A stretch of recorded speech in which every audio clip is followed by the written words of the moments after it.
Federal Drive is presented by GEHA, Government Employees Health Association, proudly providing health and dental benefits to federal employees and their families. Visit GEHA.com. The Pentagon's tech pipeline is littered with promising innovations that never make it to the field. MITRE's new transition maturity framework aims to change that by replacing the slow, siloed acquisition process with a collaborative, data-driven approach. For insight on how that framework could help warfighters and why it might be a fix for the ditches of death, we turn to MITRE's Senior Vice President for National Security, Keoki Jackson, who spoke to our Terry Gerton. This is all about satisfying, in our case, warfighter demands and the mission needs and the operational needs that they face every day when they're employing new technology systems. So what is the Valley of Death? I actually like to think of it more as, a whole bunch of ditches of death. In a desert where you've got sandstorms and a whole bunch of other things going on. So it's not that there's a big valley that you have to cross, but more that you have to do all of these different things, often in sequence. They're complicated. And so what's happening, if you think of us as a vehicle in the acquisition process, you're stripping the tires, you've destroyed the transmission, and then you've worn all the paint off. And then eventually everybody gives up because you just can't get over the finish line there. So what are some of those problems? And it is, do we have the right technology solution, to an actual mission problem, or is it just technology for technology's sake? Do we understand really what the warfighter needs, those requirements that are validated against the particular problems that they have? Can you make it? Can you actually produce it to the speed, the scale, and at the cost point that you need? And then finally, does the warfighter actually know how to use it? Will they be able to employ it in a real mission operational scenario? So to get across this valley or the ditches of death, those are the kinds of questions that you have to address along the way. That is really helpful, and I've never heard it described as the ditches of death, but I think that is much more accurate. And the way you describe it, one of the problems that persists is the sequential acquisition process. By the time you get close to that last ditch, who knows if anybody still needs what you thought you were building. So what is MITRE's new transition maturity framework, and how does that purport to help DoD solve this problem? You bet. So the transition maturity framework combines a set of, I'd say, fairly well-established different maturity levels, but adds in some new pieces. And then what it does is it packages it all together in a set of processes and toolkits that allow a science and technology manager or program manager to actually apply these pieces at the place that they're needed along that journey that I described, so that they know what they're supposed to be doing at any given point to actually make a difference, and also they can measure how they're doing along that process. So think about it this way. We're hacking the complexity of the defense acquisition system so that America's technologists can actually focus on solving technology problems and getting those capabilities to the warfighter instead of navigating the twists and turns of the acquisition system. So let me give a few specifics on that. I mentioned those different readiness levels, and I think everybody or many people are familiar with the technology readiness level. How mature is the actual technology itself? But you also have to think about things like manufacturing readiness level. That gets at the producibility at the cost, the scale, and the schedule that are required. So that's technology and manufacturing readiness level. And then there's a transition readiness level, which says, is it actually navigating the steps for the acquirers, the program executive officers, the program managers on the government side? So on top of those standard elements, now we've added two additional dimensions, if you will. And so this is on what I call the requirer side. And we're actually in the process in the Department of War right now of simplifying the entire requirements development process to focus really on those mission needs and challenges. And so now we talk about a requirements readiness level. Is the technology actually aligned to those mission needs? And then finally, and this is critically important because of that last step to adoption, the warfighter readiness level, the WRL, has has the technology actually shown that it's ready to be demonstrated, tested, and adopted? And so this gets to a lot of the things that technologists often don't think about. Do we have the doctrine that's required to employ that technology? Do we have a concept of operations? Do we have the logistics in place to make sure that it can be used? Do we have the training so that the people who are going to use this technology actually know what they're supposed to do and how to use it? So those now are all individual steps along in this transition and technology maturation framework that allow this to be employed. I'm speaking with Keoki Jackson. He's Senior Vice President at MITRE National Security. Give us a feel for how this framework actually gets used in practice. So I'd like to maybe talk a little bit about the specific application. And I want to highlight this was developed by the Operational Energy Innovation Organization with the Pentagon's Acquisition and Sustainment Branch.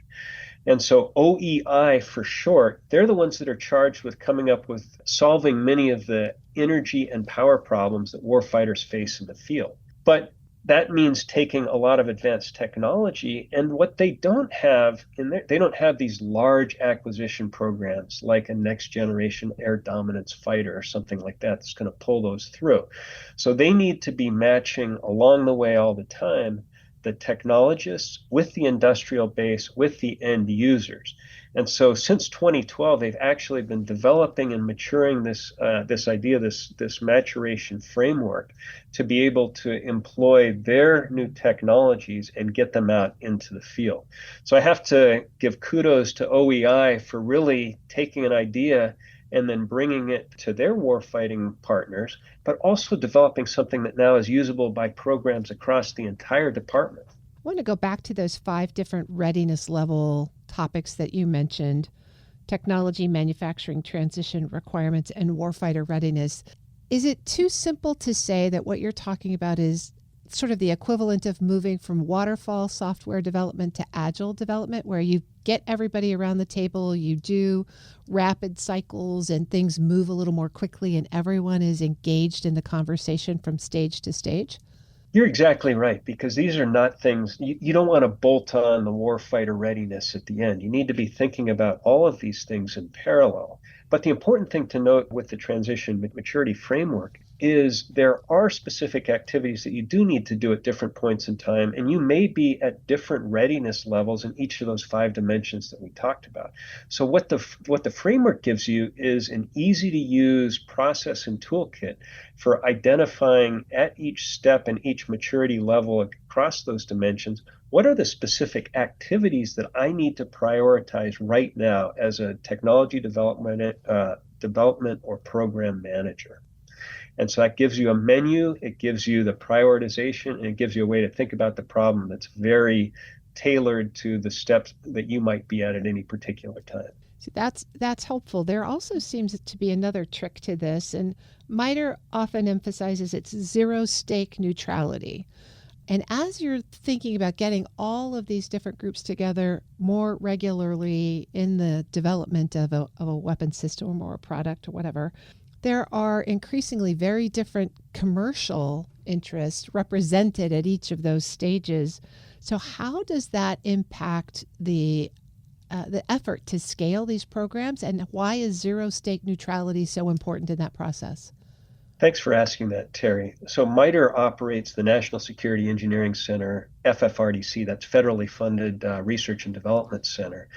And as a nonprofit, we maintain a strict neutrality, and we're free from organizational and financial conflicts of interest that would cause us to pick a particular solution or a particular winner, other than what's best for the department, what's best for the warfighter.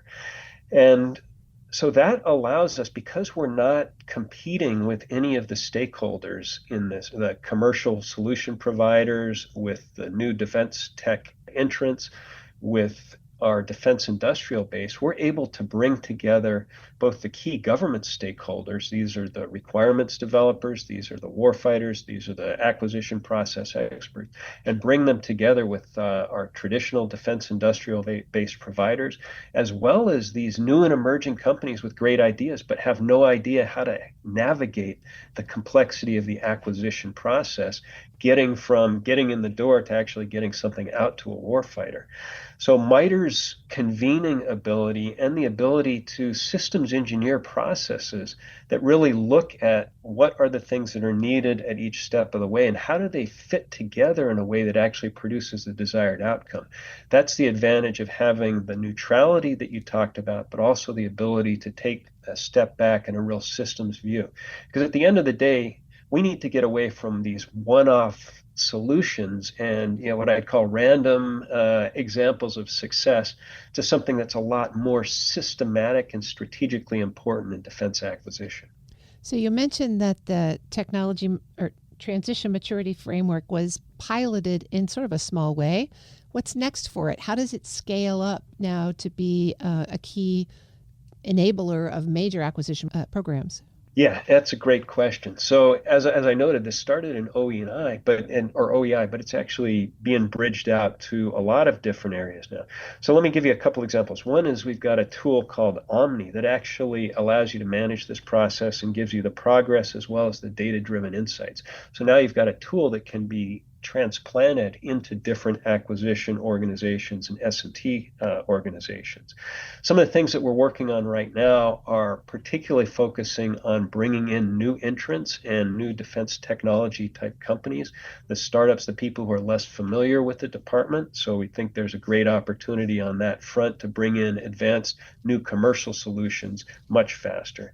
And the second is adopting this to, in particular, software development and agile software development. So much of what the department needs and is acquiring today is effectively software defined and software centric. So this is obviously a huge area of focus in terms of getting transition out to the warfighter. Keoki Jackson is Senior Vice President and General Manager at MITRE National Security. We'll post this interview at federalnewsnetwork.com/Federal Drive and subscribe to the Federal Drive wherever you get your podcasts.